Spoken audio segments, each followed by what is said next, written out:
Assalamualaikum. Bugun meniki 27-tamuz 2025-yil. Biz hozir Mang'istov oblasining Munayli avuli, Basquduq Munayli audanining Basquduq avuliga kelib o'tiribmiz. Mana ko'chaning ati qanday dedingiz? Бұл көшенің аты Жадыра көше, мына көше Әділет көше бұл. Ne bileyim, Әділет көшеге ең әділетсіз жағдай туып жатқан ба? Иә. Асфальт жолы қайда? Асфальт жол емес, мына жерде гірпі өтіп тұр, міне, мына гірпі. Бұл гірпі. Иә, мына өзіңіз таныстырып жүрсеңіз, аты жөніңізді айтып. Аты жөнім Тілеуов Асқар, осы Басқұдық елді мекен тұрғынымын. Асеке, қандай сұрақ сонда шақырғандағы сұрағыңыз? Шақырғандағы сұрағымыз, біздерде общий генпланды бұрынғы әкімдер ауыстырып жіберіп, сол әкімдер ауыстырып жіберіп, мына жерге генпланды өзгертіп, мына магазиндерді, басқа-басқаның бәрін бере салған. Соның себебінде мына жерге үлкен жолдар түспей жатыр. Негізі мына жерде газ труба, бұрынғы генплан бойынша газ труба алынып тастап, мына ортада ауылды бөліп тұрған бір газ труба бар. Соны алып тастап, уже баяғыда асфальт салыну керек еді. Айналасында аялдамасымен, барлығымен бұрын сондай генплан болған. О генпланды өзгертіп жіберіп, қазір әкімдер білген негіз жасап жатыр. Мына гірпінің өзі, мына газ труба өтіп тұрған кәдімгі жоғарғы қысымда өтіп тұрып, міне мына гірпіге барады. Оператор былай жүр. Бұл кетіп жүр ары қарай барады. Бұл гірпінің өзі, міне қарасаңыз, магазиннің астынан өтіп тұр. Оператор сұраты мына дүкеннің астынан өтіп. Иә. Бұл оның өзі заңсыздық болып есептелінеді. Біз осыны сотқа береміз деп естедік, бірақ прокуратура, сот қазір біздерде жалпы құлақ қаспай жатыр, тыңдамай жатыр. Мынау газ трубамыз. Сосын мына жерде негізі үлкен территория болатын, баяғыда генплан бойынша Ақтау қалалық. Одан кейін бұлар генпланды кеше жақында шығарып ауыстырып, осындай өзгертіп жіберіп, жерлердің бәрін сатып жіберді. Міне мысалы мына столбылар ана жерге дейін барады. Ана столбылар даже үйлердің территориясына кіріп кеткен. Жолдың ортасынан өткізген мына трубаны? Газ труба бұл баяғыда өткен не ғой? Бұл негізі генплан бойынша бұл уақыттың өтуімен адамдар қоныстанғаннан кейін газ трубаны алып тастап, ауылдың шетімен жүргізіп, мына жерде үлкен аялдамасы бар, үлкен асфальт парк сияқты, сонда үлкен асфальт болу керек еді, бұдан шығып кететін. Адамдарға сатып, мынандай тарылтып, бұрынғы әкімдер уже генпланды өзгертіп жіберген. Мына жерлердің бәрі ауылдарыңыздың генпланы бар ма? Бар, ауылымыздың генпланы. Негізі біздің ауылда былай ғой. Мысалы, қоғамдық кеңес деген бар, аудан бойынша. Қоғамдық кеңес дейтіндер, мысалы 5000 тұрғынға дейін олар өздері шеше алады мәселені. Бұл жерде 40 мыңнан астам халық бар. Бұл жерде 40 мыңнан астам халықпен олар ақылдасып, кеңесіп сөйту керек, бірдеңе жасайтын болса. Бұлар сыртымыздан тон пішіп тұр болған. Халық ештеңе қыла алмайды, өз білгендерін жасайды. Мына жер керек болса, мына жерге ертең үй салып тастаса да таңғалмаймыз. Басқа осындай іс-әрекеттер біздерде көп. Тоқтың линиясы да сондай. Мысалы бізге жоғары қысымды трубаны жаңағы мына тұрғын үйлердің алаптарының ортасынан өткізу қаншалықты заңды? Қауіпті емес пе? Ол қауіпті емес болғанда барлығы қауіпті ғой, түгел қауіпті. Мына жоғарғы қысымды газдар вообще. Соны не дейді ауыл әкімдеріңіз? Аудан әкімі не дейді? Аудан осы мәселен біз 15 жылдан бері мына газ трубаны алдырта алмай жатырмыз. Ауылымызды екіге бөліп тұр бұның өзі. Ана жерде бір жол бар болған тек. Мынаяғы болып бөлініп тұр. Осыны баяғыдан бері облыстық прокуратураға да жаздық. Кәдімгі облыс әкімде де жаздық, бәрінің хабары бар, бірақ осыған ешқандай шара қолданбай жатыр бізде. Сонымен не талап етесіз? Кімнен талап етесіз? Енді облыстағы басшылар, әкімдер, прокурорлар мына жерді тексеріп, дұрыс заңдылығын біліп, сосын мына газ трубаны алып тастап, сосын біздерді мына жерге асфальтын салып, бұрын мына жолға, екінші жолға көмек болсын деп үлкен асфальт салатын, мына қазір орындарында магазин тұр. Осылардың бәрін салып тастап, негізі ана жолға көмек болатын ғой, қазір кеште часпек болады мынаяқтың бәрі.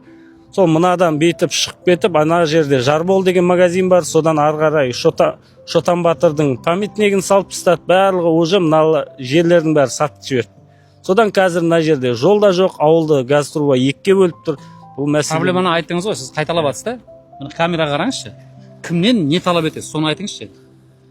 Біз облыс басшысынан, әкімнен қиылып айтқан ба? Иә. Облыс әкімнен Не талап етесіз, айтыңыз талабыңыз. Талабымыз мына газ трубаны алып тастау. Алып тастасын. Алып тастасын. Басқа жаққа көшірсін, да? Басқа жаққа, ауылдың шетімен көшіреміз деп баяғыда аудан әкімдері. Баяғыда болған емес, сіз талап етесіз. Ауылдың шетімен көшір. Жарай ма? Оған подсказ жасамаңыз. Баяғыда олай болған еді. Не қыласыз? Сізге керек емес. Көшіру керек. Өмірге қауіпті ме? Қауіпті. Болды. Сосын тағы да неңіз бар? Сосын мына жерге жол түсу керек. Асфальт жол түсу керек емес. Сіз талап етіп жатсыз ғой. Талап етіп жатырмыз. Асфальт жол салып берсін. Салып берсін, Сіздің өміріңіздің сапасын түсірмесін. Әрине. Өмірді қауіпке тікпесін. Болды ма, сол ма? Сол. Содан жарайды. Тағы да? Содан кейін тағы да аяқта жолдарымыз бар, барлығы жолдары. Мына жерде сіздерге жол көрсете аламыз. Басқа қандай проблема бар тағы да? Жаңа осы газ трубадан басқа қазір. Газ трубадан басқа біздерде. Бару керек ол жерге? Бару керек қой, соған барады. Қазір мына жерді тамамдайық ондай болса. Яғни қараңыз, түйіндесек. Мына жерде сіздердің талап еткеніңіз мен түсінгенім да, енді мен қателесем айтыңыз. Мына жерден жолдың арғы бетінен жоғары қысымды газ трубасы өткен кезінде. Ол кезде ауыл шағын еді. Ауыл бұған дейін жетпейтін. Енді ауылдың өсуіне байланысты тұрғындардың өмірінің қауіпсіздігін қамтамасыз ету үшін де осы газ трубаны залалсыз басқа жаққа көшіру жұмыстарын жүргізбей жатыр ма? Жүргізбей жатыр. Энергетика басқармалары басқа жаққа көшіру жұмысын жүргізбей жатыр. Яғни олардың әрекетсіздігі сіздердің өміріңізді қауіпке тігіп отыр ма? Әрине. Олардың әрекетсіздігінің салдарынан сіздің көшеңізге жаңағы басқа адамдармен конституциялық құқығыңызды теңестіретіндей асфальт жол түспей жатыр ма? Түспей жатыр, Яғни сіздің өміріңіздің сапасын төмендетіп жатыр ма? Әрине. Облыс әкімшілігіңіздің, аудан әкімшілігіңіздің жүргізіп жатқан саясаты сонда президентіміздің саясатына қарсы ма? Адамдардың, тұрғындардың өмір сапасын көтер деген? Ол қарсы болып тұр ма? Жалпы қарсы болып тұр. Болды, түсінікті. Осылар бойынша мен сізге тезисін сұрақ қойып жатқаным, ертең біз хат жазып, министрліктерден, басқалардан талап еткен кезде осылар бойынша сұраймыз да. Өйткені президентіміздің берген тапсырмалары бар, жүргізіп жатқан саясаты бар. Кімнің іс-әрекеті, жалғыз іс-әрекет емес, әрекетсіздігі де соған қарсы келіп тұрған болса, әкім мысалы жұмыс істеу керек қой. Оның әрекетсіздігі, яғни ештеңе істемеуі, соған қарсы келіп тұрған болса, соған жауапқа тартуға біз сұрай аламыз. Бола ма? Болады. Келесі тақырып көшеміз бе онда? Дәл осы тақырыпқа бір қосымша алып жібере қояйыншы. Мен Убайдуллаева Арухан, осы ауылдың тұрғынымын. Кішкене жаңағы вопросқа қосымша қылып жіберейін. Тек өмір сапасының түсіп кеткенде емес әңгіме. Әңгіме 2014 жылғы генпланда осы жер қалаға шығып кететін жер жол болған. Дұрыс қой? 2014 жылғы генпланда болған. Ал енді қазір соңғы генплан нешінші жылда шыққан? 2023-тің декабрінде қайтадан генплан шығарғанда мына жол жоқ. Арухан ханым, генпланды шығарған кезде генпланды қоғаммен ақылдасады ғой, неге бармадыңыз? Міндетті түрде ақылдасу керек. Міне қазір Асқар айтып тұр ғой, халыққа ойласқан жоқ. Бәлкім генплан емес шығар ол. Тыңдалым өткізген жоқ деп. Тыңдалым өткізбегені ол шындық, халыққа өткізген жоқ. 5000-ға дейінгі населенный пункт болса өздері шығара беруге болады шешімді. Ал бізде 40 мыңнан астам халық бар. Негізі ауылға генплан болды деген қайдан қалып тұрмын негізі. Ешқандай. Қаланың генпланы болатын білемін. Ауылда план, детальный планировкамен, ПДП-мен құра бермей ме? Жоқ, генплан бар. Жоқ. 23-те генплан бар. Әңгіме сода болып тұр. Генпланда 2014-те бар. 2014 жылдың генпланында бар, ал қазіргі соңғы шыққан 2023 жылдың генпланында жоқ. Жерді оңды солды сала, жер орын бере берген, үйді салдыра берген, магазин салдыра берген. Міне көріп тұрсың, жолдың басталатын жерінде былай қарай қалаға шығып кететін жолдың басталатын жерін мынау жауып тастаған. Мына жақта бірме-бір көрсетуге болады, уақыттарыңыз болса, былай незаконно былай неғыла берген жаңағы. Неғыла берген? Жер орын бере берген, былай шығарып жолға сала берген. Міне генпланға сай болса береді ғой. Апада сол кезде келген, даже үкіметтің адамдарымен кездескен адам жол түседі деп мына жерде көрсетіп жатқанда, осындай видеоға түсіріп жатқанда, мына апа қасында болған, осы апада айтады қазір, остановка мына жерден түседі деп көрсеткен жерлеріне де уже жер беріп жіберген ба, апа? Үй салдырып жіберген да? Міне апа айтты. Арухан ханым, яғни кім соны уәде берген? Мына жерден остановка түседі, жол түседі деп айтқан. Уәде берген емес, 2014 жылдың генпланында болған. Енді 2023-те қазір өзгертіп қойған екен, оны не қыламыз қазбалап 14-те?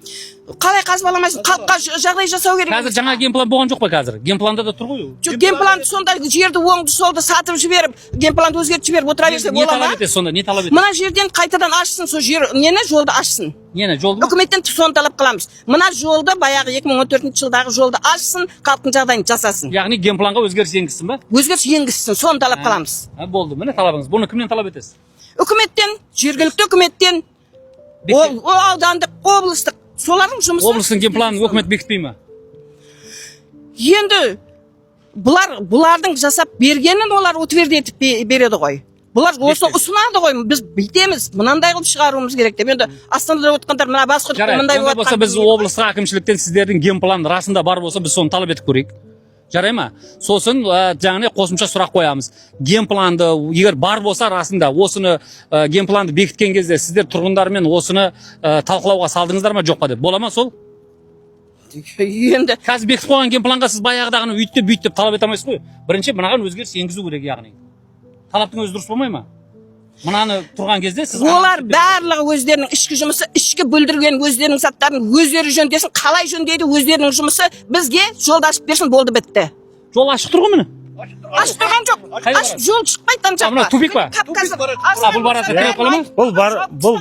Бұл баратта ана жерге барасында кірпіге тіреліп қаласыңыз. Уже дальше бара алмайсыңыз. Мынаған кірген көліктер тек осымен шығады. Иә, осымен обратно шығады болған.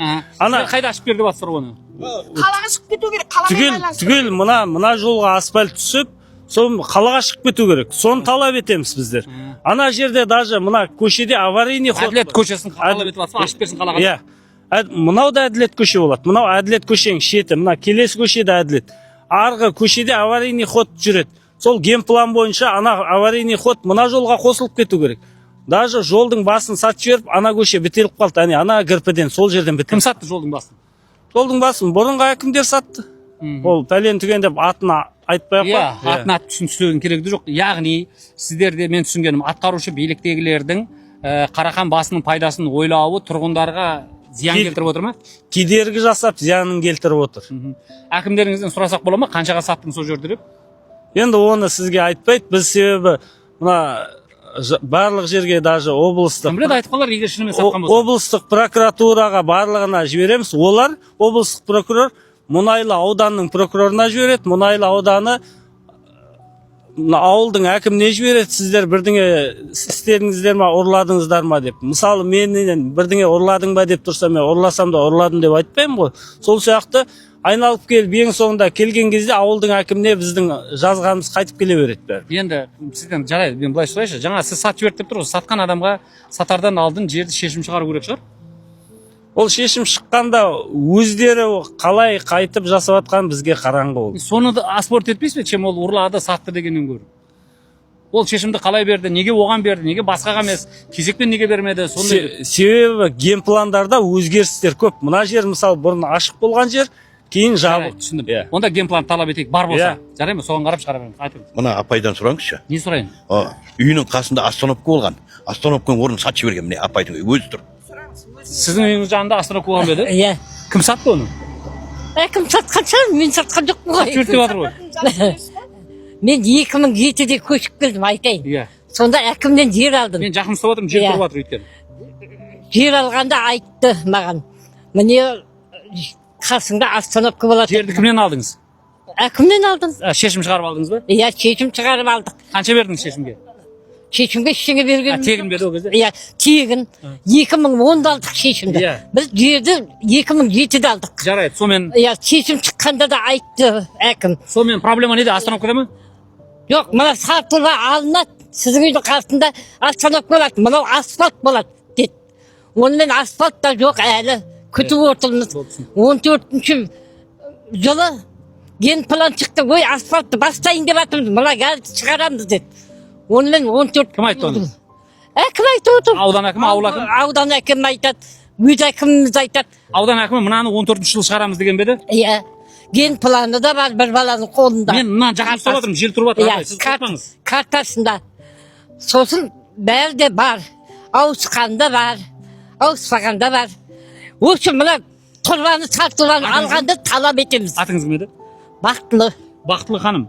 Ондай болса сіз қазір облыс әкімінен талап етесіз ба? Мені 14-ші жылы мынаны алып тастаймын деген өтірікші әкімді орнынан құртуыңызды талап етеміз. Талап етеміз. Қилыбайдан да келді осы жерде. Не қылды? Мынаны сатыланы алуыңызды талап етеміз дедік. Иә, аламыз.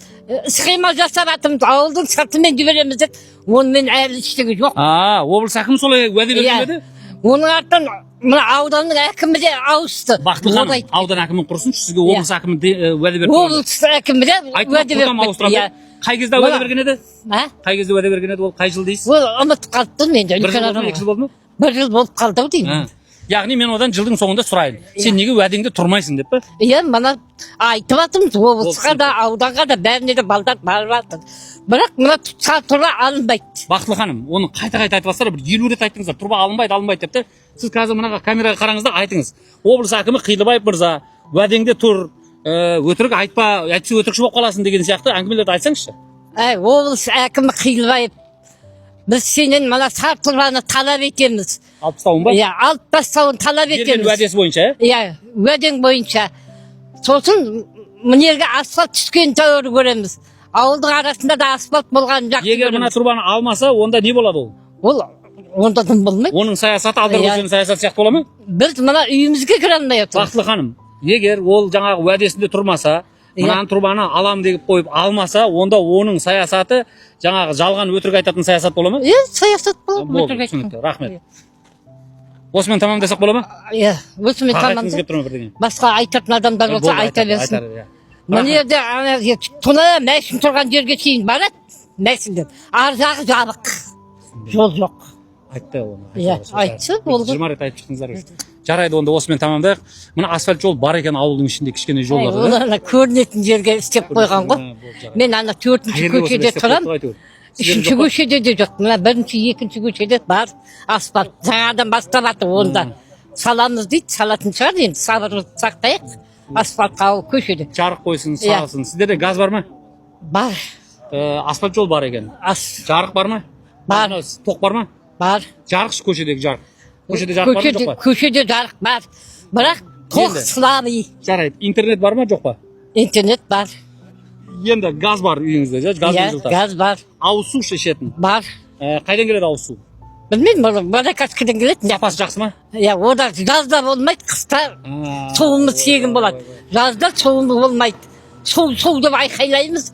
Мына автодромға бүкіл әйгілі болып болдық. Су қайда кетіп қалады? Бізде суды баяғы парламент несі де келді, сенаторы келгенде біз Каспий су тұщыту мекемесіне де барғанбыз. Сол кезде бізге 23 жылы уже октябрьде бізге осы мына судың бәрі шешіледі, сіздерге 40 мың су келеді, сонымен сіздер уже фонтан болып сөйтіп отырасыңдар. Қай кезде боласың деген еді оны? 24 жоқ, 23 жылдың октябрінде боласың деп сөйтіп айтқан. Кім еді ол сенатордың аты? Алдашев па? Иә. Вот сол кісі сондай Алдашев сенатор сіздерге жалған өтірік уәде беріп кетті ме сонда? Жоқ, сол кісінің алдында Каспий су тұщыту мекемесі осылай бізге осындай уәде берген. Осындай болады. Біз осындай уәде береміз. Яғни Каспий су мекемесі өтірік айтып отыр ма? Иә, солай болып тұр. Енді ауыз су енді қазір қайдан келіп жатыр? Ауыз су сол келеді, келгенде баяғыдай мысалы бізге 20 мың су керек болатын болса, бізге 2 мың кубқа жетпейтін су келеді. Соны халық әйтеуір жеткенше сөйтіп алып тұр. Ойбай, қалай күн көріп жатсыздар сусыз? Біздер де тек жаңа колодцымызға құйып аламыз, сол арқылы күнелтіп тұрмыз. Бізге күні-түні келмейді. Аптасына 1 рет келеді, онда да 2 я 3 сағат максимально. Соның ішінде колодцымызға толтырып қалмасақ, біз шөлде өлеміз, сахара. Канализация бар ма? Канализация енді өздеріміздің жерден, үйден септик бар. Неге қалаға қоспай отырсыздар? Білмеймін енді 40 қосып кетіпсіздер ғой қалаға, жабысып тұр ғой. Жабысып тұр, қасымызда бір 100 метр шықпайды қалаға. Неге қоспай жатыр қалаға? Оның себебін білмеймін, сол қосамыз. Қоса анау қала ретінде қарау керек қой, канализация жүргізу керек, анау содан қашып тұр ма? Жоқ, ол ұсынысты да біз айтып қарадық. Мынау енді Басқұдық ауылы ғой, жаңа келе жатырғанда байқадыңыз ба? Ана жерде, мына жолдың ана жерде кесіспесінде былай қарай жүретін асфальт бар ғой. Соның ар жағы қала, бер жағы біз. Ортада бір асфальт жол кесіп тұр. Қаламен екеуіңіз. Қаламенен мына ауылды бір ғана мынандай асфальт жол кесіп тұр, болды, бар болса бір 10 метр да асфальт жол. Енді сол олар күнде таң 24 сағат су ішіп отыр. Олар егер су тапшылығы дегенге сенетін болсақ, бізде су тапшы дегенге сенетін болсақ, олар неге күні-түні су ішеді? Бар жоғы, бар болғаны 10 метр разницамен біздер су іше алмаймыз. Біз ол ұсынысты да жасап көрдік. Қаланың линиясына қосылшы, сол жақтан бізге қарай тарта қойыңызшы, мына Шығыс 2 деген микрорайон аты. су шығыс 2-ден бізге қарай тарта қойыңызшы дегенде сол ұсынысымыз осы кезден істелінбей келе жатыр. Түсінікті. Негізі сіздер Қилыбаев үшін жаңағы Мұнайлы ауданы болсын, қала тұрғыны болсын, бәріңіз бір тұрғын емессіздер ме? Неге ол үйтіп алалап жатырсыздар? Білмедім, неге ондай қалатын. Білмедім. Сіздер жек көре ме әлде? Білмедім. Өз тұрғындарына өздері қиянат жасап жатқан жоқ қой? Енді ол жағы Конституциялық құқықтарыңыз бірдей емес пе? аудан әкімі болсын, ол облыс әкімі болсын, ол мына елдің осы бір ауыл болса да ол ел есептелінеді. Елінің өзінің елінің тұрғындарын, халқын алалауға болмайды ғой. Иә. Конституция бойынша сіздің де құқығыңыз, көшенің арғы бетіндегі екеуіңіз құқығыңыз Заң бәрімізге ортақ. бірдей. Неге онда сізде су жоқ, ода бар? Білмедім. Ода күні түні ағып тұр. Ода о жақта күні түні ағып тұр су дейтін. Түсінікті, ағын су жоқ. Даже туалетке сыйып отыр, суға сыйып отыр. Суға сыйып отыр ма? Мына қазір мына Құдай, көше асфальтпен өте қойыңыз, 2 метр толған магазин. Шыңғыс мырза, яғни біреулер көшенің бергі бетінде сол суды ішуге жарып отқанда ар жақтағылар тішіп сыйып отыр ма? Сыйып отыр. Сол суға. Сол суға. Ауыз суға. Түнде Ағын су бар ма жоқ па? Ағын су жоқ. Ағын су жоқ бізде. Ағын су жоқ. Бізде жоқ ағын. Неге? Бізде тек линиямен су береді, соны линиямен суды ішіп отыр. Ауыз су. Мынау талдарды бәрінде сол ауыз суға су барып жатыр ғой. Иә, талдар. Ағын су неге жеткізіп бермейді? Біздерде ағын Ана Оралда су ағып жатыр. Неге қарай? Су Оралдан өтпей ме сіздерге? Волгадан келе жатқан жоқ па су жаңа өзенге? біздегі Жоқ қой бізде. Жоқ. Ақыры ана 1000 километрден сонау Волгадан жаңа өзенге су өтіп жатқан жоқ па, тұщы су? Жердің астымен білмейсіздер ме оны? Білмейміз. Не бар ғой? Жайықтың арғы бетіндегі Еділ. Иә. Еділден 1000 километр бірдеңеде су ағып келе жатыр. Кеше біз жаңағы Атырауда түсірген кезде сол жерде президенттің сенімді өкілі бар екен, сол айтып жатқан тұғын. О кейде су жетпей қалған кезде біз Оралдан осы давлениемен қуалаймыз сол жақ қарай деп. Ақыры ондай су өтіп жатқан болса үлкен трубамен, неге сіздерге де трубамен су тартылмаса? Ондай су жоқ қой. Оны ол сұрақты әкімге қоясыз енді. Облыс әкіміне ме? Облыс әкіміне қояды. Аудан әкіміне қойыңыз, облыс әкіміне қойыңыз. Бізге Сіздер неге керек соны талап болғаннан талап етіп жатырмыз ғой, айтып тұрмын ғой. Ауыз су, Мына ағын даже су. ұсыныс жасап жатырмыз. Міне мынандай ұсыныс та бар. Сөйте қойыңызшы деп. Ақшаларыңыз көп қой сіздердің, мысалы айталық табысты өңір ғой. ол табысты өңір деп. Кеше келе жатқанда көрдім, жолдың оң жақ, сол жағын бәрі мұнайды періп жатыр мынау Мұнайлыда. Біздер барлығымыз мұнайда істемейміз. Ана мұнай бүйтіп бір басады ғой. Шығады, бір баррель шығара ма? Бір барреліңіз $70. 70 доллар бір басып шыққанда $70 шығып жатса су қайда? Ол мысалы осы жерде 40 мың халық болатын болса, 40 мың халықтың 45 мың халық болатын болса, даже соның 1000 адамы вахтада жұмыс жасамайды бұл жерде. Барлығы мұнайшы деп ойлайды. Жұмыссыздық жағдайы қалай ауылда? Жұмыссыздық көп, өте көп. Ауылдың қанша проценті жұмыссыз? Енді Жартысы жұмыссыз жүр. 50% жұмыссыз ба тұрғындардың? Сосын істеген 60%? Неге онда сіздерде отчетта 5% деп қойған жұмыссыз? енді ол отчетты өзді-өз жаза береді ғой. Мысалы Олар дейтін өзінің артын жабу үшін істей береді олар. Яғни биліктің көрсетіп жатқан статистикалық несімен шындығы арасы алшақ па? Алшақ. 60% негізі, бірақ олар 5% көрсетеді. Жермен көкте екі жері. Онда немен күн көріп жатыр жаңа жұмыссыздар? Жұмыссыздар немен көңіл көріп жатыр. Әркім әртүрлі жұмысын шаруасы бар. Міне мысалға мына жерін асфальттың жиегіне өте қойың. Кілең магазин. Кешке қарта обедтен мезгілінде келсеңіз, свет дейтін вообще сығырайып қалады. Шаммен отырады кешке жұрттар. Шыңғыс мырза, мынау өкімет вице-премьеріміз бар, соның вице-премьері Жұманғарин үнемі мақтанады. Біздің ВВП 14 мың доллар адам басына шаққанша 288 миллиард деп. Сол Жұманғариннан сұраңызшы қане, менің 14 мың долларым қайда онда деп. Ондай болатын болса сұраймыз. Сұрасаңыз. Біздің 14 мың доллар. Мысалы мынаны қараңыздар. Мен қазір бүкіл қазақстандықтарға айтамын. Мен осыны Жұманғаринға айтамын деп жүргем, ол онсыз да мені тыңдап отырады да. Жұманғарин мырза, Германияның ВВП-сі мысалы жан басына шаққан кезде 54 мың доллар екен. Ал Германиядағы тұрып жатқан тұрғындардың үйінің табысы да, әр адамның табысы да 54 мың доллар. Бізде Қазақстанда, мен азайтып айтайын, 23-24 жыл болу керек, ВВП 280 миллиард болғанмен, адам басына сөйлегенде 20 миллион адамға бөлінді. Сонда әр адам басына 14 мың доллардан түседі екен. ВВП, түсінесіз ба? Сонымен мақтанды кеше біз Россияны оздық 14.700 болды деп. Ал сіздердің беріп жатқан статистиканың өзіне жүгінсек, жаңағы орташа айлық 230 мың мен 300 мыңның арасы болып жатыр. Ал ОСМС-тің данныйына келсек, 5 миллион адам жұмыс істейді екен. 15 миллион адам жұмыссыз. Енді жаңағы 230 мыңды жаңа бөлмей ақ қояқ, 300 мыңды дейікші әлі орташа айлықты. Бәріне бөлмей ақ қояқ. Сол 5 миллионның ақшасы бәрімізге бірдей сол 230 мыңнан тапты дейікші. бәрібір адам басына шалған кезде 2300 доллар, 2400 доллар шығып жатыр. Қалған 12.000 доллар қайда? Ол бізге қараңғы ғой енді. Мен мысалы миллиард менің айлығым 112 мың. Қалған менің айлығым. Статистика 300 мың дейді. Иә, статистика 300 мың болса, төлесін маған ақшамды. Қалған 200 мың? Иә. 112 мың айлығым. Жоқ, мысалы, оған уәде табады ғой. Арухан, сіз түсініп жатсыз мен айтып жатқанымды? Түсініп. Германияда адам басына шаққанда ВВП 54 мың, жаңағы жан басына шаққандағы мемлекеттің жалпы өнім несі де сомасы, өндірісі. 54 миллиард болса, 54 мың доллар болса адам басына шаққан. Адамның шынымен бір жылдағы табысы 54 мың доллар. Ал бізде жан басына шаққанда 14 мың доллар дейді. Ал есептеп кеп қарағанда олардың да немен 2300-2400 доллар болып тұр. Мен айтымда 2000 доллар қайда, 12 мың доллар қайда сонда? Онда сонда сол статистиканы айтып халықты сендіріп отқан Жұманғариннан талап етеміз. Иә. Сол ақшамызды тауып берсін. Тауып берді, иә? Дұрыс. Талап етеміз. Өйткені мынадай ғой, ВВП деген негізі өзі дұрыс емес нәрсе де, сонымен алдап келе жатыр тұрғындарды деп есептеймін мен. Өйткені сіз мына жерін жер қазасыз ба қазір? Қазған үшін біреуге төлейсіз ғой ақша. Ол да ВВП. Қайтадан алып көндіріп тастасаңыз, ол да ВВП. Өсіп жатыр. Бірақ ешкімге пайда жоқ. Иә. Сол 12 миллиард жаңағы или шетелдің қалтасына кетті, или байлардың қалтасына кетті. Сонымен ол жоқ. Бізде айлықтан басқасының бәрі өсіп жатыр. Сосын міне Басқұдық елді мекені осы жерде біз неше жылдан бері қақсап жатырмыз. Енді халық саны көбейді ғой, 45 мыңнан астам деп айтып жатырмыз да.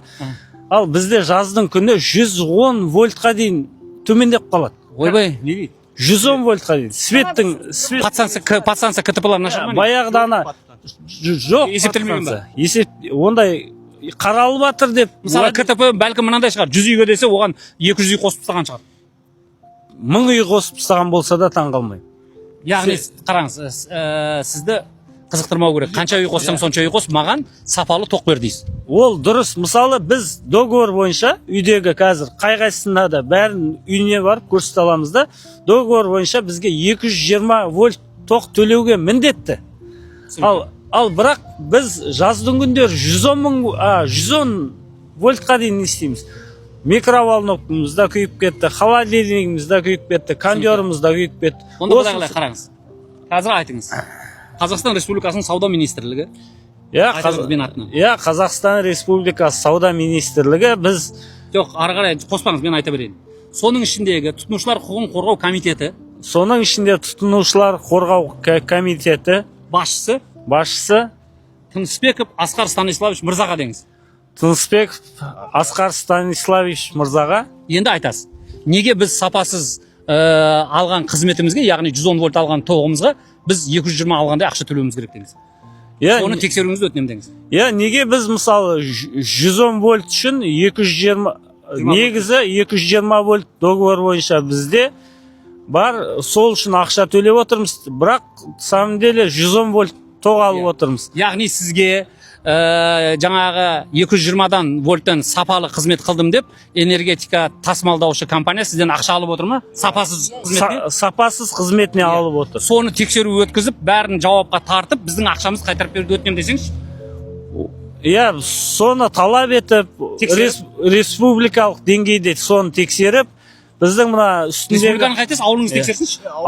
Иә, осы ауылымызды тексеріп, осыны бізге 220 сапалық тоқ беріп, сол қалған егер бере алмайтын болса, үстіндегі төлеген ақшамыздың бәрін қайтарып беруді талап етеміз біздер. Рахмет. Осымен тамамдайық онда. Бақытжан мырза, мен бір қосымша қылып жіберейін. Дәл жаңағы жиналып қалыпсыздар ғой.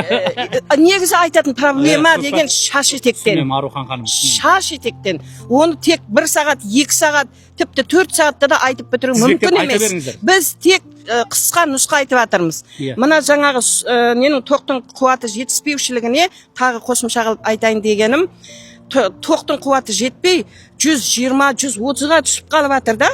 Даже кей кезде. Енді 120-130-ға түсіп қалғаннан кейін мынау электротехникалар қайта өшіп жана бергесін, тоқ күші жетпегесін күйіп кетеді ғой. Тұрғындардың кредитке алған жаңағы нелері, техникалар күйіп кетіп жатыр. Енді ол кредитке алғасын, оның ішпей жемей ақшасын төлеп отыр. Бала шағасының аузынан жұлып, күйіп кеткен техникасына банкке күні мен азаннан қара кешке дейін істеген еңбегінің ақшасын банкке апарып төлеп отыр. Соны айтып, өзіміздің облыстағы тұтынушылардың құқығын қорғау басқармасына арыз жазды. Департаментіме басқармама арыз жазды тұрғындар. Ол арызды олар алып алғанда облыстық акиматқа жіберген, облыстық акимат аудандық акиматқа жіберген, аудандық акимат алғанда білім облыстық білім басқармасына жіберген. Арухан ханым, сіз қазір мүмкін емес нәрсені айтып жатсыз. Ондай болса, арыз көрсетіңізші қазір. Мүмкін. Жоқ, ол департамент жібермейді, ол өз жұмыс істейді. Яғни сіздер басқармаға ма бірдеңеге барғансыздар, басқа жаққа? Жоқ. Кімде бар қазір көрсетіңіз, арызды көрсетіңіз. Жақсы білеміз. Арызды біз жібердік, әркімнің қолында жүрген жоқ, арыз жіберілгені анық. Керек болса барлығы WhatsApp-пен маған жіберіңіз болды. Барлығы мына ауылдың адамдары барлығы не қылады. Енді ол сіз сенбейсіз. Бізде бәрі болып жатыр. Арухан ханым, мынандай ғой. Бәлкім қателесіп басқа бір басқармаға жазып жіберген шығарсыздар. Мен айтайын деп жатқан мынандай. Жаңа тұтынушылар құқығын қорғау департаменті бар емес пе? Ол бағынбайды әкімшілікке. Бақытжан мырза, ол біз енді білгеннен кейін бұл бірінші рет дауласуым емес, екінші рет дауласу ауылдың мәселесін айтып 15 жылдан бері дауласып келе жатқан адамбыз. Қайсы көзімізді жұмып табатын болды, қайсы басқарма, не зат қайсы басқармаға тиісті, қай басқарма қай жерде тұр, қай басқарма қандай өкілеттілігі бар, құзыреттілігі, бәрін жақсы білеміз. Ондай болса, жаңағыдай уақыт сұрақтарды қоймасаңыз, енді айтайын дегенім бізде сондай масқара болып жатыр, аудандық акиматта тоқпенен білімнің разницасына бармайтын адамдар жұмыс істеп жатыр. Оларды қалай жұмыс істеткізіп қойыпты, аудан әкімі соғанда жауап берсін. Аудан әкімі оған жауап бермейді ғой. Не үшін қызметкеріне жауап бермейді? Қызметкерді жұмысқа алып отқан өзі ғой. Мына сізге тоқ жіберіп отқан адамға аудан әкімшілігі вообще қатысы жоқ қой. Біз ана мен сіздерді дұрыс жаққа жіберейін десем өзіңіз ғой басқа айтып барсыздар. Тоққа жіберген тоқ жайлы жазылған нені арызды не үшін білім басқармасына жібереді? Тоқпен сонда білімнің разницасына бармай отқан адам аудан әкімшілігінде не істеп отыр? Бұл мүмкін емес нәрсе. Егер осы мүмкін болса, сол сұрақты өзіне қойыңыз. Қаяқта тұрып жатқандарыңызда. Өзіне қойыңыз, сонда өзіне қойыңыз. Аудан әкімінің өзіне қойыңыз. Аудан әкіміне қойғанда аудан әкімі айтады, есі дұрыс па, ондай болмайды бізде дейді. Ол да айтады. Енді көрсетсін сол арызды алдында документ тұр. Арухан ханым, сіз маған арыз жіберіңізші, мен көрейін, жарай ма? Мен жазған жоқпын, тұрғындардың көбісі 15 шақты арыз жіберіңіз бір адамның. 15 шақты тұрғындар. Мен айтайын деп жатқаным. Мен барлық документті өзіме тиісті, өзіме көтеретін вопросыма тиісті барлық документті мен әкелейін дедім, бірақ сізді келатқан дегеннен кейін Арухан ханым, мынандай, жарай, жібересіз ғой WhatsApp-та бәрібір көрейік. Мен айтып жатқаным, мынау қазір жаңа сіздерге айтып жатқан тұтынушылар құқығын қорғау. Арухан ханым, мен өзім айта берейінші. Жоқ, мен іздемеймін, оны өздеріңіз жібермесеңіздер. Әкім айтады, неге іздеуім керек? Әкім айтады, жоқ ондай нәрсе бізде өтірік айта береді дейді. Болды, сонымен тынып қалады. Доказательство болмаса, оны дәлелдеу өте қиын. Мен сізге айтайын деп жатқан мынау жаңағы сауда министрлігінің ішіндегі тұтынушылар құқығын қорғау комитеті бар ма? Соның бастығы Тынысбеков Асқар Станиславович деген кісі мен сізге бекер айтып жатқан жоқпын. Ол менің кезінде Шымкент қаласында налоговый инспектор болып істегенде біздің облыстық салық комитетінің басшысы болған. Бұл кісіні танитын болғаннан кейін, жеке өзінің телефоны болғаннан кейін айтып жатырмын. Егер дәл осы кісілердің айтқаны рас болып, сөйтіп жаңағы сіздің Асқар Станиславович айтып жатырмын. Департаменттегілеріңіз жан-жаққа тастап жатқан болса, онда срочно ол департаменттегінің жұмыстан алу керек, құрту керек, а мына кісілердің құқығын қорғау керек. Асеке, бірінші кезекте кірсеңіздер, өйткені мынау теріс қоғамда резонанс тудыратын жағдай болып жатыр екен. Бұны қалдыруға болмайды. Бола ма? Осымен тамамдасақ болады, басқа да көрсететін жерлеріміз бар. Болды, жарайды, көреміз. Сау саламат. Бақытжан мырза, мына жерін қырқып тастамай ақ қойыңыз. Міне қазір сөйлестік, сізді WhatsApp-тан жібереді. Жіберсін, көреміз. Қазір келесі жаққа барып түсірген кезде мен қарап айтамын, жарай ма? Болды, рахмет, сау саламат болыңыздар.